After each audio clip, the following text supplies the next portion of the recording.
When I left for college, I thought my biggest challenge would be living on my own for the first time, adjusting to classes, and finding my place in a new world. I never imagined that while I was gone, my own sister would quietly move into my room, the space I had called mine for almost my entire life. The discovery hit me like a storm.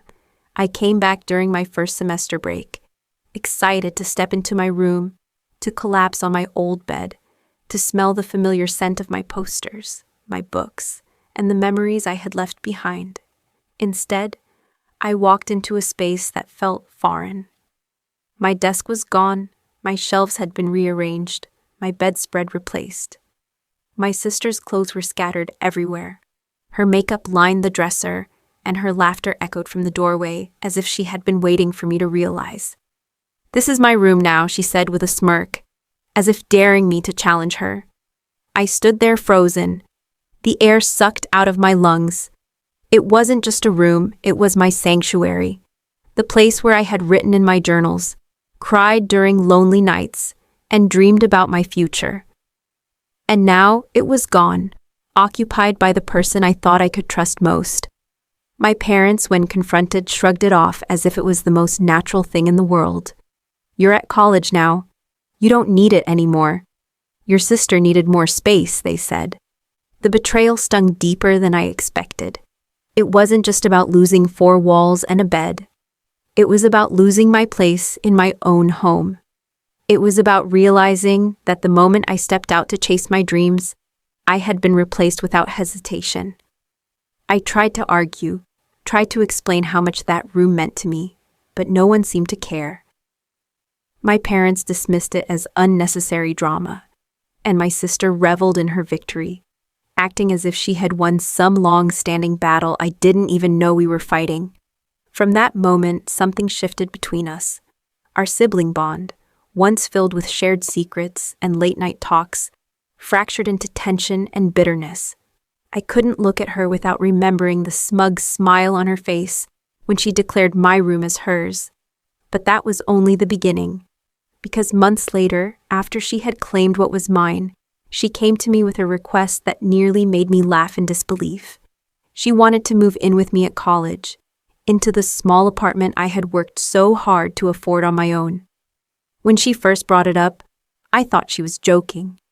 We were sitting in the kitchen during another break from college, the air thick with unspoken tension, when she casually leaned against the counter and said, "So, I was thinking, maybe I could come stay with you at your apartment.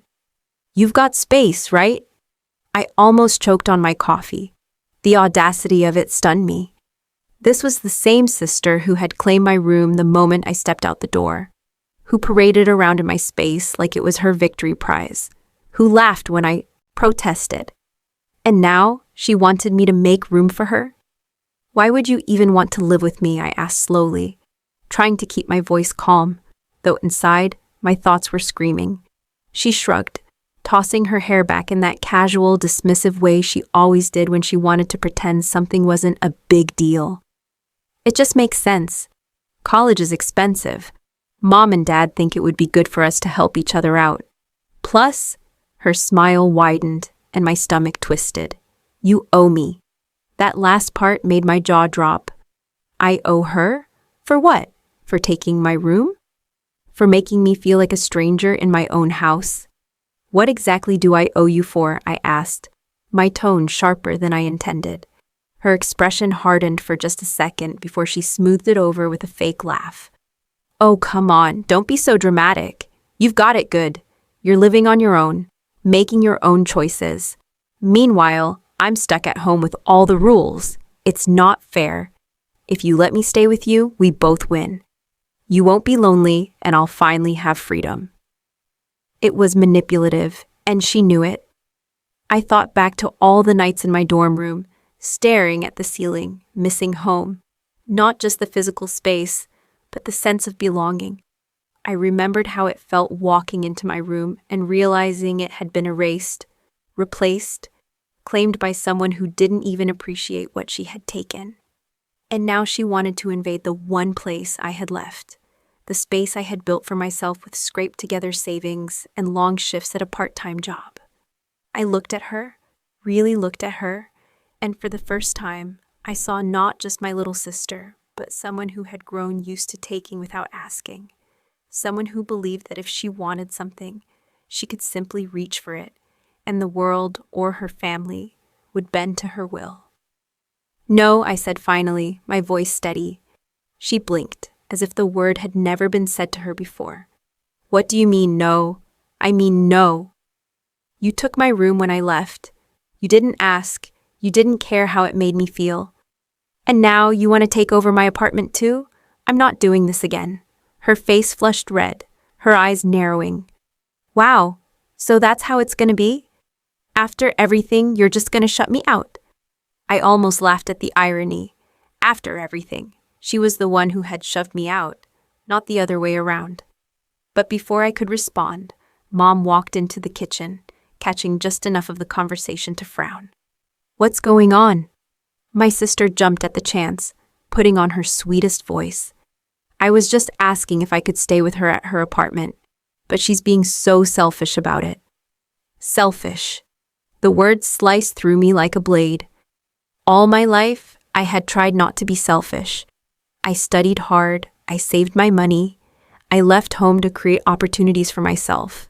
And somehow, standing in that kitchen, I was being painted as the villain. Mom sighed, looking at me with disappointment. "Would it really hurt you to help your sister out?" That was the moment I realized I was on my own in this fight. The family that had brushed off my feelings when my room was taken was now brushing them off again. They didn't see what I saw. A pattern, a cycle of taking without giving. They didn't feel the sting of betrayal the way I did, because to them, it was just siblings being siblings. But to me, it was more. It was about boundaries, respect, and the right to protect the little pieces of independence I had fought so hard to carve out. As I walked out of the kitchen, leaving their voices behind me, I made a silent vow. I wasn't going to let history repeat itself. Not this time. The days after that kitchen conversation felt heavier than any final exam I'd ever taken. Every call from home carried a subtle pressure. Every text from Mom hinted at guilt, and every word from my sister was sharpened into a weapon. "You really can't spare a couch?" she'd text at midnight, attaching a sad face emoji, or, "I thought we were supposed to be family." Guess I was wrong. At first, I ignored her messages, but ignoring didn't make them go away. Instead, they grew louder, through Mom's sighs over the phone, through Dad's quiet. Maybe you could think about it. Through my sister's Instagram posts that were thinly veiled jabs. One post showed her smiling in my old room, with the caption, "Love this cozy space. Too bad some people don't understand sharing." It was infuriating. She wasn't just asking anymore. She was trying to paint me as the selfish one in everyone else's eyes. I threw myself into my coursework to escape, but the weight followed me. I'd walk across campus and see siblings laughing together, roommates chatting over coffee, and I'd wonder how something as simple as family had become so complicated for me. The truth was, this wasn't about a room. It wasn't even about the apartment. It was about patterns. My sister had always been good at taking up space, literally and figuratively. When we were younger, she'd borrow my clothes and return them stained. She'd grab the last slice of pizza and say, "You weren't hungry anyway." And somehow, my parents always brushed it off as just how little sisters are. But each of those little moments had added up, brick by brick, until one day I realized I'd been walled in by her entitlement. My room being taken had been the final straw. Now, she wanted more. And the worst part? My parents were letting it happen again. It all came to a head one night during finals week. I had been awake for almost 36 hours straight, surviving on vending machine snacks and caffeine, when my phone buzzed with a call from Mom. "Sweetheart," she began, her voice hesitant in a way that told me she wasn't calling just to check in. "Your sister's really struggling. She's been moody, she's fighting with us, and honestly, she just needs a change of scenery. We really think it would be good for her to stay with you for a while." I pinched the bridge of my nose, fighting off the pounding headache from lack of sleep. "Mom, I already told you, my place is small." "I have a roommate. I barely make rent as it is. It's not possible." There was a pause, and then the dreaded sentence. "She says you're being unfair. She says you don't care about family anymore." My chest tightened, anger sparking hot. Unfair? She took my room. She made me feel like a guest in my own house. And now she wants to invade my one safe space at college. How is that fair to me? Silence hung heavy on the line. When Mom finally spoke, her tone was sharp. "You need to stop holding grudges. She's your sister. One day we won't be around, and all you'll have is each other. Do you really want to ruin that over a room?" I almost laughed at the irony. It wasn't me who had ruined things over a room. It was my sister and the parents who enabled her. But saying that out loud would only make me the villain in their story. After hanging up, I sat in my dark dorm room, staring at the ceiling. For the first time in months, I felt tears sting my eyes. It wasn't just the exhaustion or the stress of finals. It was the crushing weight of realizing that no matter how much I grew, no matter how independent I became, my family still saw me as the problem. That night, sleep finally dragged me under, and I dreamed of my childhood room. In the dream, I walked in to find all my things gone, replaced by someone else's. I searched desperately for my journals, my posters, my photos, but the walls were bare. My sister stood in the corner, arms crossed, smirking. "It's mine now," she said. And when I turned to my parents for help, they simply walked away. I woke up with my heart racing, drenched in sweat. And I knew this wasn't just about space. This was about boundaries. And if I didn't defend mine, I'd lose everything I had worked so hard for. I thought the matter was settled after finals. I had said no, repeatedly, and I had made my stance clear. But apparently, no was not a word my sister understood. It happened one rainy Friday evening. My roommate and I had just settled into the couch with pizza boxes and a movie when there was a knock at the door. I wasn't expecting anyone, and neither was he. When I opened the door, my jaw nearly hit the floor. There she was, my sister, standing in the hallway, drenched from the rain, dragging 2 overstuffed suitcases behind her. "Surprise!" she chirped, though her voice carried a smug edge. I figured it would be easier if I just showed up. For a moment, I was too stunned to speak. My roommate gave me a wide-eyed look, silently asking if this was some kind of prank. But no, this was real. "What are you doing?" Here I finally managed, my voice sharp. She rolled her eyes. "Oh, come on, don't be so dramatic. Mom and Dad said it was fine. You weren't answering my texts, so I decided to take initiative.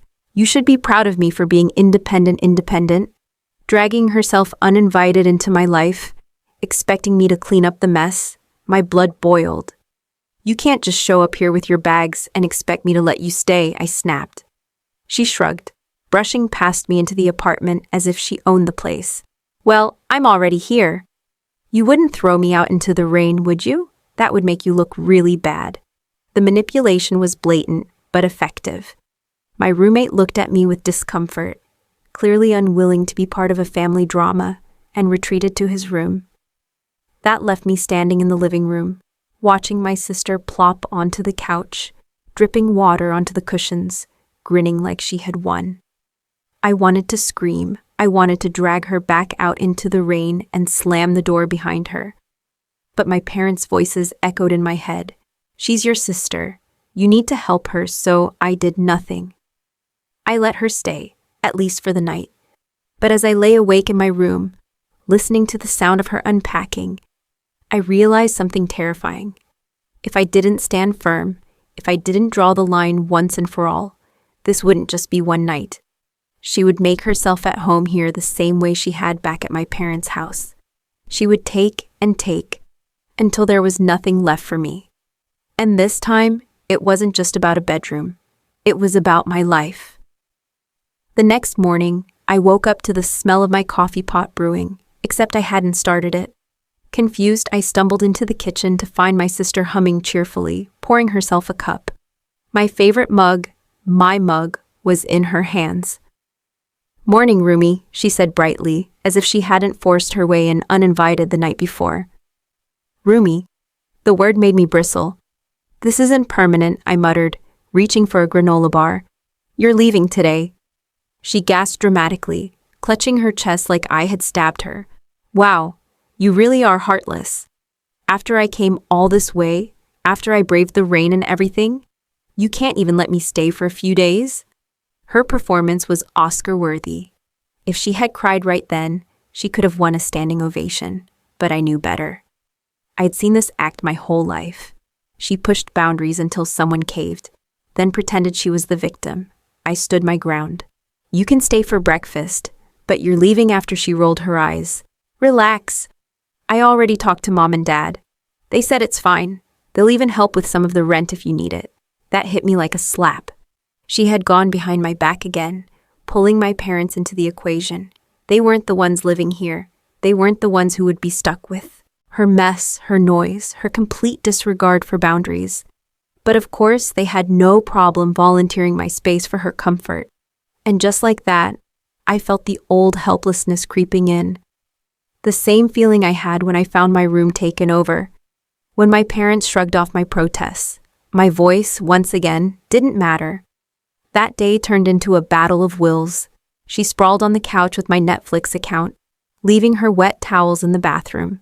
My roommate, polite but visibly uncomfortable, avoided the apartment altogether.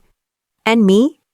I simmered in silence, trying to focus on my assignments, while her presence gnawed at every shred of peace I had left. By the time night fell, I realized something chilling. She had no intention of leaving. Over the next week, the apartment became unrecognizable. My carefully organized living room was littered with her clothes. My food disappeared from the fridge. The bathroom counter was buried under her makeup and hair products. It was déjà vu, the same suffocating invasion I had experienced at home, now replaying in the one place I thought was mine. Worse, she began weaving her narrative to others. On calls with our parents, I'd overhear her saying things like, "She's so lucky to have me here. I keep her company. I help her out." And my parents, eating up every word, would respond with, "See? Isn't it nice having your sister around?" It was infuriating. I tried reasoning with her one evening, sitting her down at the kitchen table. "Look, I need my space. This apartment isn't built for two people, and you didn't even ask before showing up. You can't just do this." She crossed her arms, pouting. "You act like I'm some kind of burden. I'm your sister. Families are supposed to stick together. That doesn't mean you get to bulldoze my boundaries." Her eyes narrowed. "Boundaries? God, you sound like one of those self-help podcasts. No wonder you're alone all the time. Maybe if you weren't so uptight, you'd actually have people who want to be around you." The words stung, not because they were true, but because she knew exactly how to twist the knife. I'd always been the quiet one, the introvert, the kid who spent hours in my room journaling instead of socializing. And now she was using that against me. But beneath my anger was something else. Fear that if I forced her to leave, I'd be painted as the villain again. Fear that my parents would take her side, like they always did. Fear that I would lose not just my space, but my family's approval. That night, as I lay awake listening to her snore from the couch, I realized something had to give. I couldn't keep sacrificing my peace for her entitlement. But the question was, how far was I willing to go to reclaim my life? The breaking point came 2 weeks later. It was a Saturday afternoon, and I had a major project due Monday. My desk was covered in notes, my laptop open, headphones on. I was in the zone, until I wasn't. The music stopped abruptly. I looked up to see my sister standing there, holding my phone. "Hey, I need your Spotify account. Mine expired." I yanked off my headphones. "What are you doing with my phone?" She shrugged. "Relax. You weren't using it." That was it. That was the moment something inside me snapped. I stood up, my chair scraping loudly against the floor. "Get out," she blinked, confused. "What? Get out. Pack your things. You're leaving tonight." Her face hardened. "You don't mean that." "Oh, I do. This is my apartment, not yours. You don't get to take my phone, my space, my peace of mind. I let you stay here out of pity, but you've crossed every line possible. So get out for once." She didn't have a quick comeback.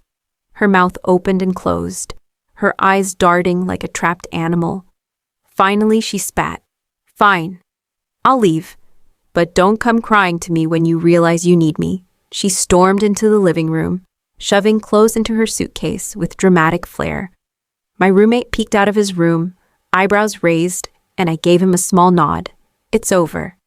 When she finally dragged her bags out the door, the silence that followed was deafening. For the first time in weeks, I could breathe, but the relief was short-lived. An hour later, my phone buzzed with a call from Mom. I hesitated before answering, already knowing what was coming. "How could you?" she demanded the second I picked up. "Your sister just called us in tears. You threw her out like she was nothing." I closed my eyes, exhaustion washing over me. "Because she was nothing but chaos here. She didn't ask, she didn't respect me, she's your sister." Mom cut me off, her voice sharp. "Family comes first. Always. Do you want to ruin your relationship forever?" My throat tightened. Maybe I already had. When I hung up, the weight of guilt pressed down on me, but beneath the guilt, there was something stronger. Resolve. For the first time in years, I had chosen myself over her. And though the fallout was just beginning, I knew one thing for certain. I wasn't going to lose myself again. The silence after my sister left should have been comforting. For weeks I had prayed for exactly this moment. No clutter in the living room, no constant chatter, no passive-aggressive digs. But instead of peace, the apartment felt hollow. I sat at my desk, staring at my unfinished project, unable to focus. Every creak of the floor reminded me of her pacing the hallway. Every quiet moment echoed with her laughter. It was like she had left a shadow behind, one I couldn't shake. And then came the messages. At first, it was just Mom. Long paragraphs about family unity, about forgiveness, about how I was too harsh. Then Dad chimed in, less accusatory but equally guilt-laden. "She's young. She doesn't know any better. You could have been more patient." But the real dagger was my sister's own post on social media. A photo of her suitcase in our driveway, captioned, "Kicked out by my own sister. Guess family doesn't mean much anymore." Within hours, mutual friends started messaging me. "What happened? Why would you do that to her?" Suddenly, I was the villain not just in my family's eyes, but in everyone else's too. I wanted to defend myself, to tell the world about the manipulation, the entitlement, the way she had steamrolled my boundaries. But part of me knew it wouldn't matter. She had already crafted her story, and people loved a victim. The weight of it all pressed down harder than finals ever had. For the first time, I wondered if I had made a mistake. Maybe I was too harsh. Maybe I should have endured it longer, waited until she was ready to leave on her own. But then I looked around my apartment, and saw the clean counters, the empty couch, the quiet calm. And I remembered why I had stood my ground. It wasn't about being harsh, it was about survival. Still, the fallout wasn't over. My parents' calls grew colder, my sister's posts more pointed. And deep down, I knew this battle had only shifted, not ended. Well, weeks passed before I saw her again. I had gone home for a short visit, unsure if I was ready for the inevitable confrontation. The moment I stepped through the door, I could feel the tension, thick, unspoken, suffocating. My sister sat on the couch, scrolling on her phone, refusing to look at me. Mom was in the kitchen, slamming cabinet doors harder than necessary. Dad gave me a half-hearted smile that didn't reach his eyes. Dinner was unbearable. Every bite of food was chewed in silence, every clink of fork against plate louder than thunder. Finally, Mom snapped. "I still can't believe you threw your sister out like that," she said, her tone icy. I set my fork down. She showed up without asking. She disrespected me. She made my life miserable. I had no choice. My sister scoffed, finally looking up. Miserable? Please, I was helping you. You're just too selfish to see it. I felt the anger rising again, but this time I forced myself to stay calm. Helping me? By stealing my space? By ignoring every boundary I set? That's not helping, that's control. Her eyes narrowed, but before she could reply, I turned to my parents. You always take her side. You always excuse her behavior, but I'm done being the bad guy just because I stand up for myself. If that makes me selfish, fine. I'd rather be selfish than lose myself again. The room went silent. For the first time, they didn't have an immediate response. My sister's mouth opened, then closed. Mom looked away. Dad cleared his throat but said nothing. It wasn't victory, not completely. The tension was still there, the hurt still raw. But for the first time, I felt something I hadn't felt in months. Control. Later that night, as I lay in my childhood bed, the one I had been denied for so long, I realized something important. I couldn't control my sister's entitlement or my parents' enabling, but I could control myself, my choices, my boundaries, and that was enough. The next morning, I packed my bag, hugged my dad, nodded politely at my mom, and didn't bother saying goodbye to my sister. As I drove back to my apartment, the weight on my chest began to lift. The road stretched out ahead of me, wide and open. And for the first time in a long time, it felt like it belonged to me. My sister could keep her room. She could even keep her stories, her lies, her manipulations. But she could never take my freedom again. And as I pulled into my apartment complex, I whispered to myself the words I wished someone had told me years ago. You're allowed to put yourself first,